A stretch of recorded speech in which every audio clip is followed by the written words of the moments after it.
I want to tell you what it's like to live in most of Israel right now. A missile is fired by Hamas, a terrorist organization in Gaza. A siren goes off. You have 15 seconds to find a shelter. I want you to think as an American what that means.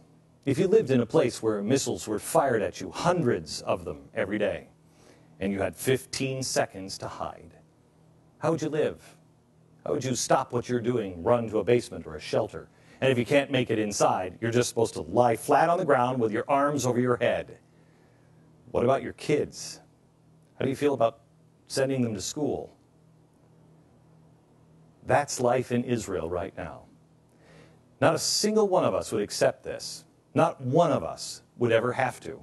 Every country has a right to defend itself against terror. But they keep telling Israel, don't overreact, don't fire back, be careful, don't ramp things up. Let me get this straight. We're saying that if Mexico fired a missile into El Paso, or Canada was firing hundreds of missiles into Buffalo, we would just let it go? If Japan fired a missile into Beijing, what would China do? So why is Israel held to a different standard? Why does Israel have to hold back? Why does every other country get to defend itself, but not Israel? Why could that be?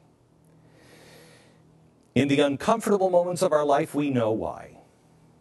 A Jewish man was walking down the street, Midtown Manhattan, over the weekend. He passed by a group of people protesting on the side of the street.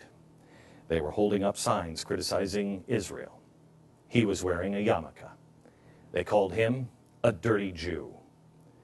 We've seen this movie before. We've seen the terror before. We've seen the sirens and the bombs and the threats. We've seen the insults. Dirty Jew! It's nothing original. We all know, in the quiet of our own souls, exactly what's going on here. It has nothing to do with embargoes or borders or anything else that can be solved. It's because Israel exists, and it's a Jewish state. Let's be honest with ourselves. There are some people who just can't get past that. It's the world's oldest hatred, anti-Semitism. And unfortunately, it is alive and well in our time. And it's no longer hiding, and it's no longer afraid. It's right there in Gaza. Gaza is the new Nuremberg. It is the epicenter of Jew hatred, the birthplace of a million new little haters. And they all want the same thing. They're all taught the same thing. Kill all the Jews.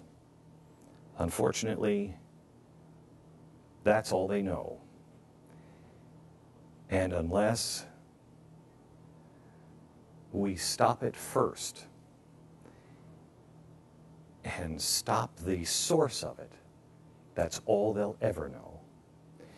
In every generation that came before us, they would beat up the Jews, harass the Jews, chase the Jews, kill the Jews, always the Jews, and usually they got away with it.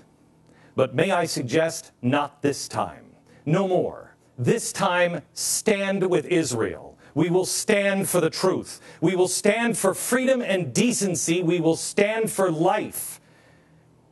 And so I want to say something to the kids in the bomb shelters, or to the parents of those kids that don't have bomb shelters. The parents that worry about their children who can't sleep at night, or the kids who can't keep their sheets dry at night. The kids who are just like my own kids, that just want to go outside and play and be with friends, and it doesn't matter what color or creed. They don't want to hide in holes in the ground. And listen up. You don't have to. We are with you. You're not alone. There are millions who will always be with you. You have many, many friends here in America. This is a message also for Israel's leaders. Do not be afraid. Do not forget all the things that God has done for you. We will not forget you.